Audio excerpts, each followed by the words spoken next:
merupakan suatu bahan farmakologik yang biasanya digunakan pada pasien yang mengalami kelainan kardiopulmoner. Oksigen sendiri selain memiliki keuntungan, dia juga memiliki indikasi, kemudian pemberian dosis obatnya, dan juga memiliki komplikasi. Untuk indikasi-indikasinya, bukanlah semua orang bisa mendapatkan terapi oksigen, akan tetapi pada indikasi-indikasi orang tertentu. Yang pertama, pada orang yang memiliki shock. Kemudian pada orang juga yang memiliki keracunan gas CO atau gas karbon dioksida. Kemudian juga pada orang yang memiliki trauma berat sehingga dia harus menggunakan terapi oksigen. Dan juga pada keadaan akut dan pada orang yang mengalami pasca anestesi. Selain itu juga pada orang yang mengalami hipoksemia atau kekurangan oksigen pada sel dan jaringannya. Tujuan diberikannya terapi oksigen ini yaitu yang pertama untuk mempertahankan oksigen dan juga saturasi oksigen lebih dari 90%. Kemudian mencegah hipoksia pada sel dan jaringan dan juga menurunkan kerja otot jantung dan juga menurunkan kerja pernafasan. Selanjutnya, oksigen ini juga memiliki efek samping jika pemberian dosisnya dan waktunya diberikan secara lama dan banyak. Efek sampingnya yaitu yang pertama pada sistem respirasinya dapat menyebabkan tracheobronchitis, kemudian atelektasis dan juga kerusakan jaringan di sel parunya tersebut.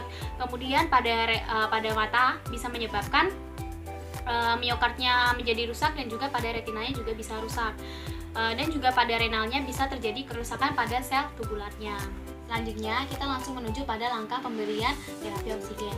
Untuk langkah yang pertama, kita harus memastikan alat-alat dan bahan tersedia dengan baik. Alat-alat dan bahan terapi oksigen yang pertama adalah tabung oksigen.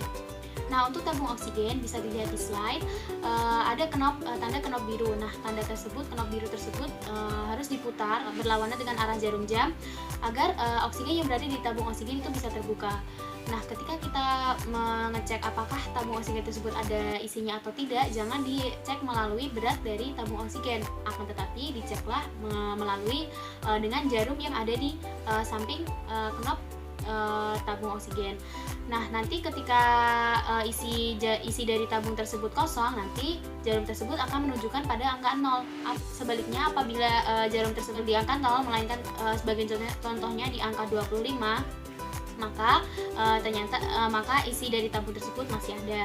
Selanjutnya, untuk bagian yang panjang tersebut yaitu pengukuran, yaitu untuk mengukur seberapa banyak kita memberikan oksigen pada pasien kita. Untuk alat terapi oksigen dibagi menjadi dua, yaitu yang high flow dan low flow. Untuk yang low flow dibagi lagi menjadi dua, yaitu nasal kanul dan juga masker. Untuk nasal kanul, cara pemakaiannya bisa dilihat di gambar samping, yaitu dikaitkan ke belakang telinga, kemudian diikatkan di bawah dagu. Kemudian untuk masker dibagi lagi menjadi dua, yaitu simple mask dan juga masker reservoir. Untuk simple mask ini yaitu masker tanpa reservoir, bisa dilihat di gambar samping, pemasangannya dikaitkan ke belakang telinga. Kemudian untuk masker reservoirnya dibagi menjadi dua, yaitu masker rebreathing mask dan juga non rebreathing mask. Untuk rebreathing mask yaitu tidak didapatkan katup di dalamnya, sehingga udara dari luar atau udara CO2 bisa masuk bercampur dengan oksigen dari tabung oksigen. Sedangkan untuk non rebreathing mask di situ terdapat katup yang berfungsi agar udara dari luar tidak masuk ke dalam bercampur dengan udara oksigen dari tabung. Selanjutnya untuk yang high flow ada Venturi mask, yaitu masker dengan kekuatan tinggi yang kita dapat bisa mengatur fraksi oksigen yang kita inginkan. Selanjutnya adalah CPAP atau Continuous Positive Airway Pressure. Nah, ini itu kekuatannya di atas Venturi mask tadi. Setelah tadi ada tabung oksigen dan juga masker, sekarang ada juga yang namanya alat pulse oximetry. Nah, pulse oximetry ini merupakan alat yang digunakan untuk mengukur saturasi oksigen pasien.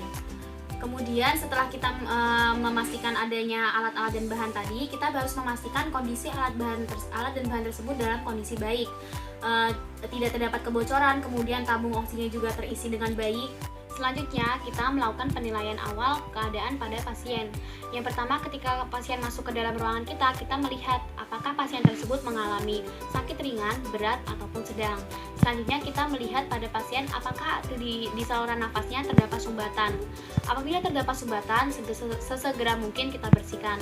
Selanjutnya kita melihat pada keadaan wajah pasien, apakah dia mengalami pucat, kemudian di bibirnya ada sianosis atau tidak. Selanjutnya kita juga menilai kesadaran pasien, frekuensi nafasnya apakah cepat ataupun lambat atau takipnya atau dispeni. Selanjutnya setelah kita melakukan penilaian awal terhadap pasien, maka langkah selanjutnya kita harus memeriksa saturasi oksigen pada pasien, yaitu dengan memasangkan alat pulse oximetry. Nah, alat ini dipasangkan bisa di jari telunjuk ataupun di jari tengah, jari manis maupun jari kelingking. Akan tetapi kita bisa memasangkan di jari, biasanya orang-orang memasangkan di jari telunjuk. Nah, setelah kita mendapatkan saturasi oksigen, kita bisa memberikan terapi oksigen. Akan tetapi, itu bukan merupakan golden standard. Nah, untuk golden standardnya, kita bisa melakukan cek analisis gas darah pada pasien dengan pengambilan sampel darah arteri pada pasien. Kemudian, sampel tersebut akan dibawa ke laboratorium untuk dilakukan cek analisis gas darah. Selanjutnya, kita akan menentukan dosis oksigen yang akan diberikan kepada pasien. Nah, yang pertama harus kita ketahui adalah fraksi oksigen atau FiO2. Kita dapatkan dari rumus FiO2 sama dengan 150 plus AaDO2 dibagi 760 dikali 100%. Maka itulah fraksi oksigen. Nah, seorang manusia normal tanpa membutuhkan alat bantu oksigen, fraksi oksigennya adalah 21%. Berawal dari jumlah total oksigen di alam semesta, yaitu 20,98% yang dibulatkan menjadi 21%. Sedangkan AaDO2 merupakan sebuah angka yang didapatkan dari pengurangan tekanan alveolus O2 atau yang kita kenal dengan PA besar O2 yang dikurangi dengan tekanan arteri O2 atau PA kecil O2. Sedangkan rumus PA besar O2 yaitu sebuah angka 760 merupakan tekanan atmosfer yang dikurangi 47 yaitu tekanan uap air menjadi sebuah angka 713. Kemudian dikalikan dengan fraksi oksigen dikurangi tekanan CO2 arteri yang didapatkan dari analisis gas darah. Kemudian dikalikan dengan 1,25. Ini merupakan rumus pertama yang digunakan untuk menghitung dosis pemberian oksigen pada pasien. Nah, yang perlu diperhatikan adalah PA besar O2 merupakan tekanan alveolus oksigen, sedangkan PA kecil O2 adalah tekanan arteri oksigen. PA kecil CO2 merupakan tekanan arteri CO2 yang didapatkan dari hasil analisis gas darah. Kemudian, setelah kita mendapatkan rumus pertama, kita masuk ke rumus kedua, yaitu PA kecil O2 dibagi tekanan alveolus O2 yang sudah kita dapatkan di rumus pertama sama dengan tekanan O2 target yaitu 90 dibagi tekanan alveolus O2 yang akan kita cari.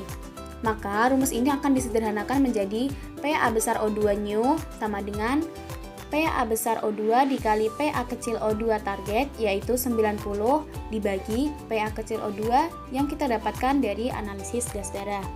Nah, setelah kita dapatkan angka perhitungan tekanan alveolus O2 yang baru, kita masukkan ke rumus ketiga, yaitu kita mencari fraksi oksigen dengan rumus FiO2 sama dengan PA besar O2 yang baru plus PA kecil CO2 dikali 1,25 dibagi 713. Sebelum kita masuk ke contoh kasus, kita perlu tahu bahwa penggunaan alat-alat oksigen yang sudah saya jelaskan tadi memiliki fraksi oksigen yang terlihat pada slide seperti kita lihat pada nasal kanul 1 liter dengan fraksi oksigen 0,21 sampai 0,24. Nasal kanul 2 liter dengan fraksi oksigen 0,23 sampai 0,28 dan selanjutnya pada Venturi, rebreathing mask dan non-rebreathing mask. Selanjutnya rumus tadi kita masukkan ke sebuah kasus. Ada sebuah kasus, seorang laki-laki berusia 28 tahun datang ke IGD RS dengan keluhan sesak nafas. Dokter jaga IGD melakukan pengambilan analisis gas darah dan ditemukan hasil sebagai berikut. pH sama dengan 7,33, PCO2 sama dengan 20,5, PO2 sama dengan 70, HCO3 sama dengan 24,3 dan BE sama dengan 1, saturasi oksigen sama dengan 90. Untuk perlu diketahui bahwa PCO3 merupakan tekanan arteri CO2 atau yang biasa kita kenal PA kecil CO2. Sedangkan PO2 merupakan tekanan arteri O2 atau PA kecil O2. Berapakah kebutuhan oksigen pada pasien ini? Kita masuk pada rumus yang pertama, yaitu PA besar O2 sama dengan 713 dikali FiO2 dikurangi PA kecil CO2 dikali 1,25. Maka didapatkan hasil 124,1. Kita masukkan ke rumus kedua, yaitu PA besar O2 yang baru sama dengan PA besar O2 dikali PA kecil O2 target dibagi PA kecil O2. Maka didapatkan hasil 159,6. Kita masukkan ke rumus yang ketiga, yaitu mencari fraksi oksigen. Nah, fraksi oksigen O2 ini sama dengan PA besar O2 yang baru ditambah PA kecil CO2 dikali 1,25 dibagi 713. Nah, didapatkan hasil 0,26, yang dimana dengan hasil fraksi 0,26 tersebut, kita lihat di slide sebelumnya, maka kebutuhan oksigen pasien adalah 2 liter per menit menggunakan nasal kanul.